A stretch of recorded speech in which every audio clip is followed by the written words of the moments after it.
kembali lagi di Ngober. Di siang hari ini bareng aku ada Norman Berry dan di sini dengan sohib aku ada Nando Lopez. Nando Lopez Fernando Lopez.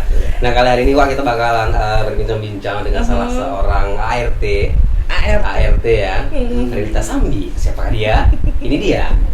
Gigi ART. Gigi A, tepuk tangan dong. Oke, apa kabar Gi? Ngobrol bareng Berry. Maksa ya? Enggak. Itu salah satu branding. Ya. Kita mau memberikan inspirasi buat muda-mudi Pekanbaru khususnya. Aduh, gue udah tua dong. Ya, agar gimana ya? Saya tetap berkarya. Yes, begitu. pasti. Jadi apa kabar? Ya, alhamdulillah baik. Apa kabar? Ya, semuanya alhamdulillah dalam keadaan sehat walafiat. Coba kantong rada kurang sehat. Pasti. Jadi gimana nih? Ya, kita mau paling kita ngobrol-ngobrol, nge-share buat teman-teman. Dulu kan udah lama main di kancah per entertainment di Pekanbaru, mulai dari MC kan dulu zaman kuliah. Yes, bener. MC. Lu juga pernah gabung di jadi reporter. Bener. Media banyak banget. Banyak banget kalau media. Belakangan lo aktif di podcast, di apa namanya mural. Terakhir ya, lebih banyak aktifnya ya sekarang di sini. Terus juga seorang bisa disebut aktivis juga lingkungan kan juga itu. Sebenarnya sih gue nggak mau bilang gue aktivis, diriku aktivis apa enggak, tapi ya bergerak aja gitu. Kita silent aja gitu mainnya. Ini kan kalau misalnya ada butuh bantuan gimana guys. Tapi basicnya lu memang kuliah di bidang enggak. Itu lu kata berapa sih? 2007 ya. Sebenarnya sih seharusnya diriku tuh 2006. Tapi bukan tinggal kelas. Bukan. Jadi karena mungkin dulu orang tua ngelihat ada bibit-bibit nakal di diriku ya kan, pas begitu udah tamat SD, terus SMP-nya sempat SMP negeri ya kan. Seperti kayak baru-baru lepas, wah ini bakal nakal nih. Masuk pesantren. Oh, sempat jadi anak pesantren. Pulang lagi kelas 1 SMP. Tapi basic kuliah jurusan psikolog. Ya. Psikologi. Bisa ngebacain enggak? Lu pikir psikolog? Tapi kenapa lu terjunnya malahan bukan di bidang lu? Nggak ngerti ya, ngalir kali ya. Oke. Psikolog itu sebenarnya sih memang dulu kalau bisa ditanya cita-cita gue pengennya jadi dokter hewan. Sempat. Jadi dokter hewan. Di SMP itu gue pengen banget jadi dokter hewan. Cuman karena mungkin otak gue mampunya di IPS, nggak mampu di IPA ya kan. Terus kemudian makin kesininya tergeraklah untuk di psikolog itu. Terus gue sharing sama guru BK. Sharing guru BK, kalau misal mau dapetin PBUD itu gimana Bu? Gue bilang gitu. Oh, itu jalur PBUD? Yes. Sama dong kita. Bener. Juga aja. PBUD itu dulu zaman itu namanya itu penyaring bibit unggul daerah. Yes. Jadi kita salah satu bibit unggul daerah lah ya. Jadi lucu. Jadi pas begitu diikutkan karena alhamdulillah waktu itu juara 1 terus, jadi dikasih kesempatan untuk di Universitas Yarsi untuk daftar untuk siswa yang berprestasi. Ikut ujian. Nah, kebetulan gue lulus karena waktu itu psikolog tahun baru itu istilahnya mereka baru buka untuk jurusan itu. Tahun pertama lah ya. Tahun pertama. Pas izin sama mama nggak boleh. Karena nanti dia bilang nanti kayak kemarin pesantren di Indramayu minta pulang. Nanti kalau kuliah minta pulang lagi katanya gitu. Akhirnya pilihan terakhir ya di sini untuk yang negeri ya mau nggak mau di UIN. Alhamdulillah masuk. Itu berapa tahun lu selesai? Kumulon nggak? Nggak. Sebenarnya gue nggak selesai loh. Serius? Nggak selesai. Jadi berapa semester? Satu doang. Jadi kalau ditanya sampai berapa semester itu kalau dibilang nanggung ya. 5 semester gitu. Iya sih. Jadi waktu itu udah separuh jalan cuy. Jadi sempat ini sebenarnya sih kayak break gitu loh, cuti gitu ya kan. Cuman karena di UIN agak ketat sedikit karena PBUD yang nilainya harus naik terus gara-gara kerjaan ya, lagi-lagi gue harus memilih 2 pilihan. Tadinya memaksakan berarti Lu kuliah sambil kerja nih ceritanya. Ya, awalnya begitu. Oke. Akhirnya di saat itu gue berpikir mungkin kesempatan karir gue di saat ini, gue bilang gitu. Karena prinsip gue tuh kalau misalnya kita menuntut ilmu kapanpun bisa, umur berapapun bisa gitu tapi ya kan. kesempatan kalau untuk Karir mungkin saat karir itu mungkin, saat itu memang lagi-lagi wow. Iya, itu pilihan yang berat juga ya. Benar. Memang salah satu dilema mahasiswa itu seperti itu sih, kalau dia udah kesangkut dengan dunia pekerjaan. Ya. Itu menjadi dilema yang sangat luar biasa, pilih kerjaan apa pilih kuliah. Benar. Jadi terakhir lu milih kerja. Milih Karena kerja. waktu pas begitu dapat telepon dari teman kampus. Beasiswa dicoret. Oh udah, akhirnya iya, selesai. iya. Gue bilang ya udah, gue bilang gitu, enough, gue bilang gitu. Itu udah mulai, berarti itu udah mulai kerja nge-MC segala macamnya. Udah banyak banget itu saat itu. MC lu pertama di mana? Ini nggak? MC gue pertama di MTQ pastinya. Di MTQ. Acara musik pastinya. Acara musik. Anak-anak band pastinya. Iya. Iya. Disitulah kenal Maksudnya itu yang nawarin pertama itu siapa? Maksudnya memang memberanikan diri atau Enggak. kayaknya lu cocok jadi MC. Pada dasarnya kan base-nya MC itu gara-gara kita bawaan dari radio kan.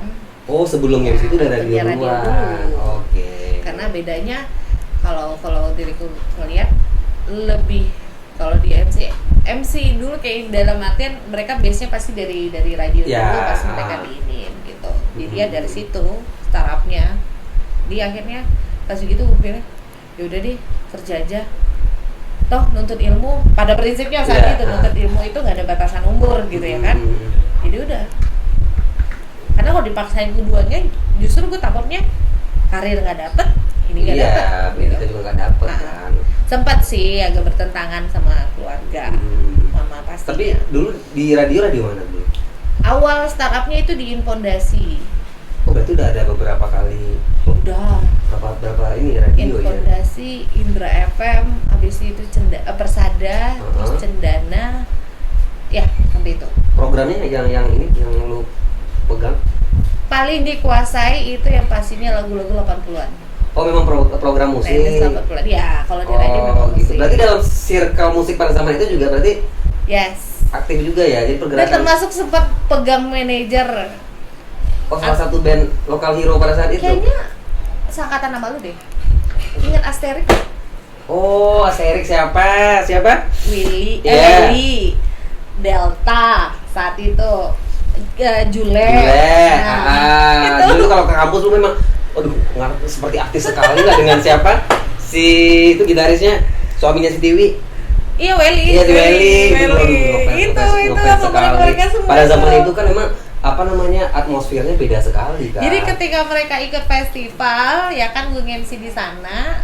Abis itu ya terjadilah percakapan antara mereka minta ini, ya alhamdulillah. Ya Oh, lu yang manajerin di banyak? Iya. Oh, berapa lama sama ini? Lumayan Sama lah. Asterix. Setahun atau 2 tahun. Ya sempat lah mereka sampai ke Palembang. Oh, sampai udah main Iya. ke luar kota ya. Keluar kota. Oke. Nah, belakangan setelah apa namanya, lu MC udah, radio Iya. apalagi di semua bidang kayaknya yang berbau dengan hubungannya itu dengan podcastan mungkin udah di dalamin, udah dijalanin. Nah, tiba-tiba lu ngemural. Yes, Lu mulai nggak bergambar. Kenapa startupnya Iya. tiba-tiba banting Iya, setir kenapa ya? banting setir? Kenapa banting setir? Banyak sih yang nggak nyangka, karena sebelumnya diriku tuh nggak ngeblow up masalah diriku tuh bisa gambar atau gimana. Nggak pernah. Cuman waktu itu ketika di tahun 2000 ya pas 2014 kayak gimana, diriku memutuskan hijab. Jadi saat itu waktu itu sudah nikah, punya anak. Waktu itu nggak tahu ada apa, pengen tutup deh gitu istilahnya. Jadi MC itu nggak jadi prioritas di utama diriku, apalagi dengan kondisi waktu itu ya jujur berat badanmu naik ya kan, karena juga waktu itu prioritas ke anak, jadi hamil nggak takut gendut lah gue gitu istilahnya kan, gas. Akhirnya di zamannya itu ya yang no hijab kayaknya lebih prioritas saat itu. Jadi kalau misalnya hijab itu ya mungkin ada beberapa yang masih mau terima, karena zamannya itu diriku tuh kayak sama rokok apa semuanya yang memang anti ini gitu ya kan. Tapi akhirnya udah ngelihat sharing ada beberapa sama teman-teman yang sama ini diriku tuh memang menyukai, tapi saat itu waktu itu nggak terlalu difokuskan gitu. Tapi pada basicnya lu dari dulu udah mulai gambar-gambar atau? Mungkin iya, karena kakek seniman. Oke. Maksudnya ngelukis juga Ya. basicnya. Oke. Om termasuk mama, dia juga guru batik. Riau. Gitu. Itu dia. Mungkin dari situ kali ya. Jadi Iya. gift istilahnya, gifted ya istilahnya. Emang bakat turunan gift, lah ya. Benar. Iya. Jadi kalau misalnya dibilang, oh ini belajar kayak gimana? Dulu sempat akhirnya karena tertarik nih, udah mulai ini pengen aku kuliah lagi nih. Saat ya udah longgar nih ya. Pengen kuliah lagi di jurusan yang kayak gini, apakah seni rupa atau kayak gimana? Yang betul-betul gitu mendalami kan. itu ya. Jadi habis itu ini ternyata dilarang lah salah satu yang diriku termasuk panutan ya di sini, maksudnya diriku ini luar biasa, Bang Mezar. Oh, Bang Mezar. Ya, Iya. Bang mau kuliah, dia justru beliau melarang. Kenapa Bang? Dia bilang kayak gitu ya kan biar ini nih gitu. Yeah. Sampai mama juga bilang seharusnya di ini jurusan nggak itu, katanya kayak gitu ya kan. Bagus lah gini.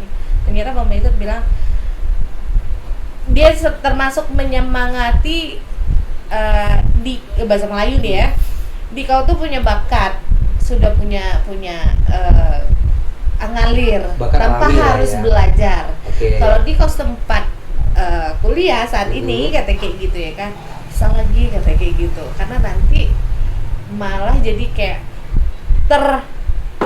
menurut berdasarkan teori belajar Iya. Sementara lu basicnya otodidak. Iya. Jadi Oke. itu karena dia ngerasain sendiri semenjak dia misalnya kalau misalnya by teori kan, kalau misalnya melalui kuliah, ngelukis wajah dari oval dulu, Iya, dari ini ada dulu, teorinya. iya, step-stepnya. Sementara Iya. kalau di gue yang otodidak, gue mau dari kaki dulu ya bisa jadi gitu. Tapi hasilnya kesatuan sama. Iya. Iya. Masuk akal sih waktu Iya, itu. iya. Oh iya juga ya, mau Ustaz bilang ya udah, akhirnya memutuskan nggak jadi kuliah. Dari kuliah. Tapi perdana lu misalnya gambar yang memang betul-betul profesional di karya gua. Awal 2000. pertama gambar itu pastinya startup diriku di rumah dulu. Oh, di rumah dulu. Rumah temboknya diriku jadikan kanvas.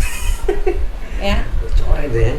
Terus kemudian aktif di komunitas art visualnya Pekanbaru Art Visual, juga sempat gabung di sana karena aktif juga di BA salah satu brand rokok.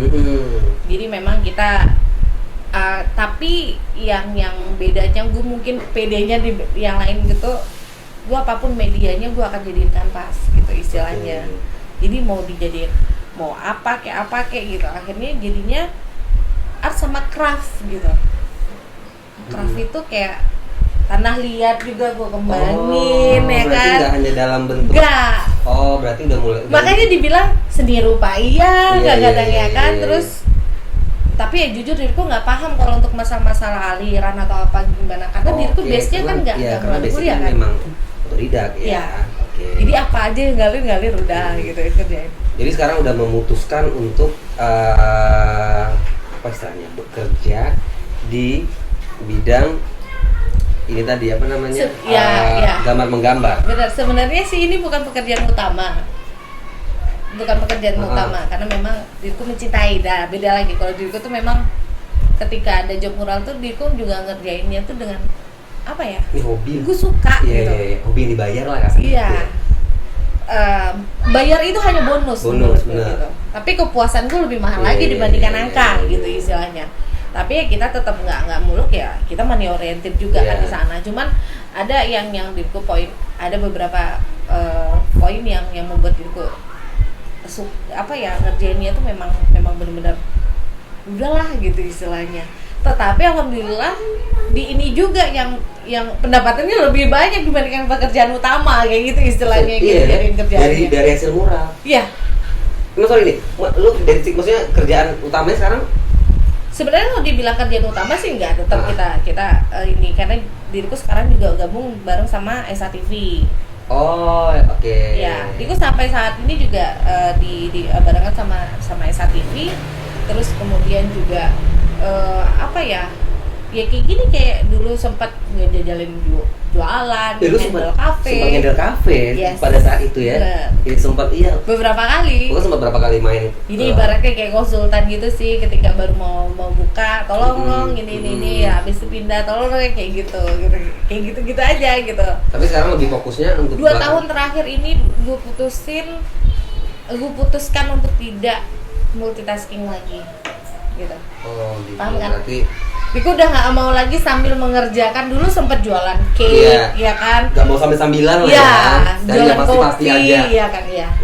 Karena nggak akan fokus. Iya. Nando nih diam-diam ada Iya. apa? Nggak ada. Ada ditanyain apa gitu sama si Gigi. Oh itu Iya, nggak ada. dia juga hobi ngelukis. Ah, iya? Iya, dia Iya. juga di Tapi gue pernah sering lihat dia sih. Iya, dia lagi viral sekarang. Dia memang punya beberapa Enggak, talenta. sebelumnya itu yakin kan kita pernah ketemu kan? Benar. Tapi di mana-mana ada. Bukan dikali itu. 3 kali. Iya. Iya, dia ini salah satu modeling. Dia punya bakat alami itu di dunia model. Dia sebentar lagi mau oke. hijrah ke mana kemarin tuh? Mendapat email itu ke Madagaskar ya. Madagaskar ya. Iya, mau modelkan bukan beberapa Madagaskar, kostum hewan itu. marsupilami, apalagi sih Ini tadi? temennya Pangeran Julian. Oh, Pangeran Julian. Jadi dalam kenalan sama Pangeran Julian. Sepupu, mereka sepupu. Ada yang Giko gitu ya kan? Dapet Besti Bana ya, gua Besti Bana. Sejenis bukan. Lambat aja. Jadi lu mengartikan sebuah karya seni atau seni ke dalam diri lu itu seperti apa sih? Sorry nih, sampai lu ada beberapa tato. Yes, ya bener. Ada berapa tato nih? Total di badan lu? 1, 2, 3, 4, 5, 6, 7, 8, 9, 10, 11. Cuma layar. Ya, ini kata dia kecil-kecil mungkin kali ya, tapi ya Ada 11 tato sih. Lu dari kemarin bikin tato gak jadi Yes. jadi? Gak adi. Tanggal udah. 12. 12 tato. Pada dasarnya kan biasanya kalau orang-orang seperti lu kan menganggap, dan kalau menurut gua sih seperti itu. Tato itu kan sebuah karya seni. Ya, bener. Tapi pernah nggak sih lu dijat seperti apalagi story-nya? Pasti. Lu pakai hijab nih. Pasti. Tiba-tiba bisa belanja gitu kan. Itu hijab Sampai ini. sekarang, Oh, masih ada sampai seperti sekarang. itu ya.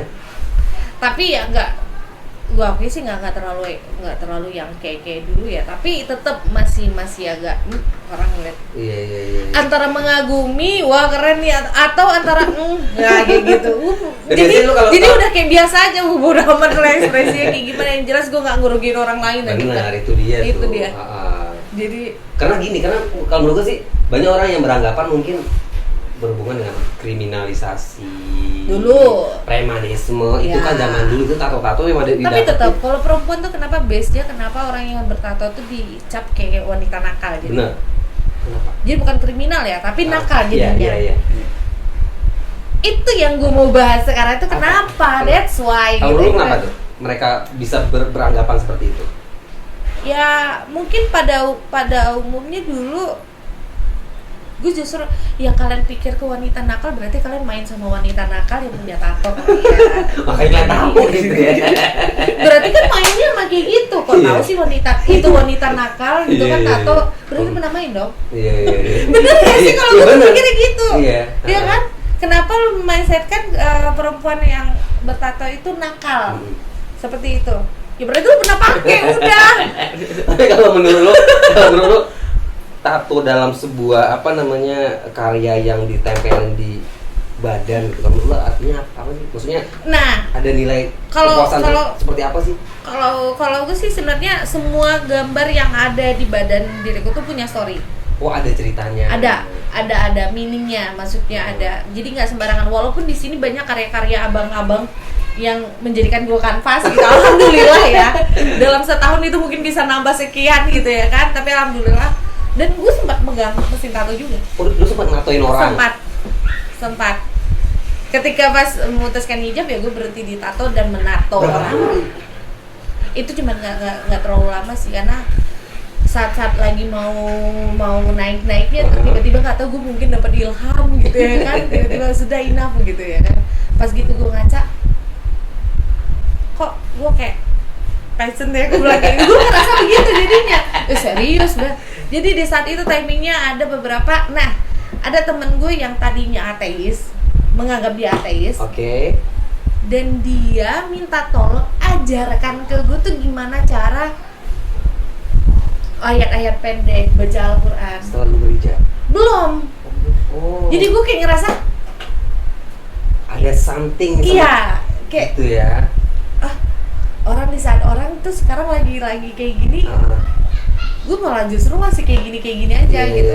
Karena dulu pernah bilang, dulu sempat, karena biasanya SD bagus salam, jilbab, SMP apalagi pesantren, terus SMA pindah ke sini kelas 2, SMA 5 masih pakai, kuliah apalagi. Oke, ya? iya basicnya kampus seperti Iya. itu.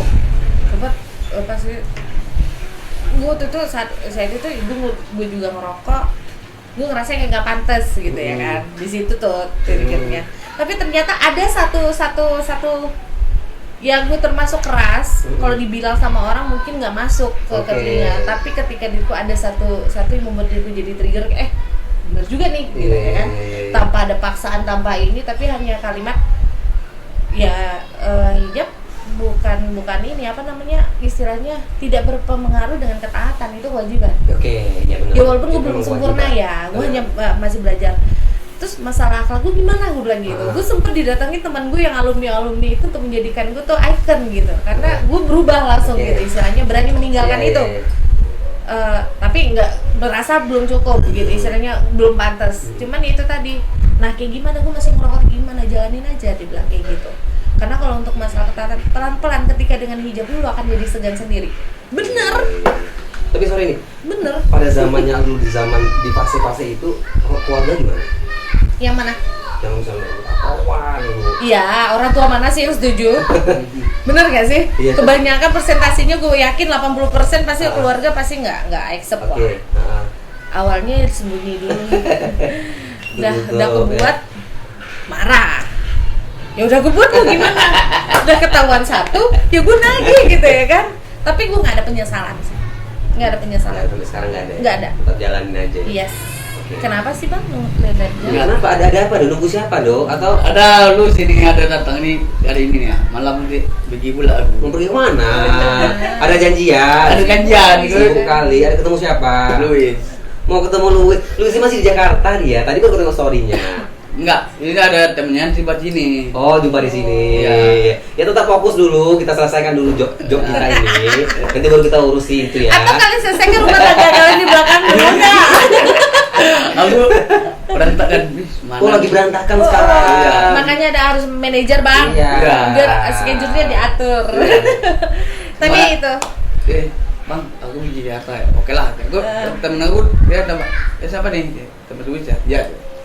Ini suratnya nih. Kok pakai surat? Zaman sekarang tuh orang udah pakai WhatsApp, email. Enggak, itu surat. Masih pakai surat? Iya. Oh, biar vintage gitu lah ya. Iya. Surat cinta. Iya. Oh ya, aku pergi Jakarta ya. Kamu tinggal di sini aja. Gak apa lah. Kok nangis? Enggak lah. Enggak, kenapa? Enggak tahu. Lu dapat cowok baru di sana. Cariin aja lah. Cari lagi. Ya cari lagi lah. Oh, Itu oke. seperti itu. Namanya ya model lah ya. Ya, model lagi. Dunia Oke, emang seperti oke, itu. iya. Oke, kembali lagi ke Jangan laptop. takut ya kan. Nah, enggak takut. Oke, Gi. Ngeri intermezzo kalian ya. Nah, Gue masih sempet kebawa dulu ya kan. Iya. Oh, oke sih, gue paham anjir. Iya paham. Malam saja lah. Iya. Nah sekarang Ini oke. belakangan lu aktif di dunia persatuan. Dunia persatuan. Itu maksudnya memang ada komunitas atau lu memang merasa kepanggil untuk menyelamatkan hewan-hewan Dari di sekitar dulu lu? gue pernah udah kenal sama satu komunitas yang Pekanbaru Dog Lover ini. Namanya Pekanbaru Dog Lover. Oh ini khusus pecinta. Awalnya startupnya di awalnya itu Pekanbaru Dog Lover. Cuman makin lama mungkin jiwa perkebinatangan itu makin ini. Gue salut sama yang satu orang nih si Babe ini ya, kita panggil namanya Babe. Akhirnya dia bentuknya kayak garang, kalem. Tapi sama binatang ya Allah sabar banget tau. Iya. Dari situ gue langsung tek gitu istilahnya. Dalam artian begini, mereka juga makhluk hidup, gue bilang kayak gitu. Jadi mau sesakit apa dan kondisi kotor atau kayak gimana itu si Babe dengan tangan dia sendiri ngerawat. Sekarang ada 300 lebih Apa itu jenisnya? dogi.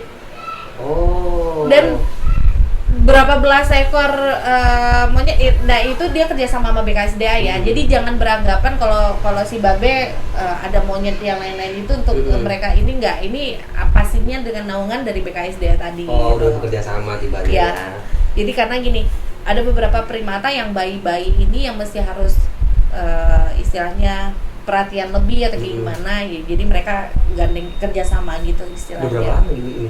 Kalau diku sih nggak belum terlalu lama atau gimana, tapi memang kenal sama Babe udah lama gitu kan. Cuman jadi sekarang gue termasuk orang yang dulu beli monyet. Dan itu ternyata salah. Salah. Sebenarnya. Salah ya. Kita membeli monyet gara-gara kita kasihan. Akhirnya kita berusaha untuk menyelamatkan dengan menebus. Iya. Ternyata itu salah. Oh enggak, kalau misalnya ada teman-teman nih kan biasanya banyak. Ini sekalian nih kita ngobrol ya biar untuk edukasi. Ada teman-teman yang misalnya dia beli dipelihara buat ya teman lah di rumah biar ada ini kayak pelihara kucing itu. Sebenarnya itu salah. Untuk primata dan untuk hewan yang dilindungi itu salah. Salah ya. Dengan embel-embel untuk menebus dia gara-gara kasihan di pedagang itu salah. Justru kalau secara ini kan kalau menurut aku kan mereka malahan dikasih banyak makanan yang bergizi, dikasih susu. Justru Anda memberi kesempatan lagi untuk para pedagang untuk menangkap. Oh. Di situ. Gitu. Jadi ya otomatis mereka merasa untung dong, ya kan? Iya. Lebih baik kalau misalnya ketemu pedagang-pedagang yang kayak gitu laporkan. Oke. Jangan untuk mengatasnamakan dengan kasihan lalu menebus keenakan sama pedagangnya. Dia pasti akan ini jahat loh cara mereka ngambilnya. Iya. Sejauh ini kasus yang pernah lu tangani nih yang betul-betul menarik mungkin perhatian publik. Gue untuk terlibat untuk penanganan secara detail sih mungkin nggak terlalu nge-blow up juga ya, tapi ada beberapa. Tapi gue lebih banyak kemarin itu untuk handle yang kasus-kasus kayak rescue doggy yang kayak gitu. Ada beberapa sampai keluar kota. Terus kemarin ada juga yang akhirnya mereka sudah pelihara sekian tahun karena kebutuhannya mereka harus bekerja dan harus membuat laporan sendiri gitu ya kan, menawar istilahnya memberikan peliharaannya ke BKSDA kayak gitu. Jadi kan sayang. Iya, kalau apa namanya? Kalau yang ada nih yang pelihara doginya seperti yang buru-buru itu yang banyak-banyak itu kalau itu salah apa enggak sih? Itu benar pada prosedurnya. Tergantung lihat yang mana dulu nih. Oke. Ada ininya ya. Iya, kita nggak tahu kan buru sistemnya seperti apa Sama mana jelasin dari ini si Maninyang punya. Jenis apa? Di mana ini? Di mana kemarin apanya? Termasuk dilindungi kan? Dilindungi lah. Dilindungi dia. Jenis apa berarti primata? Iya. Ini babon ya.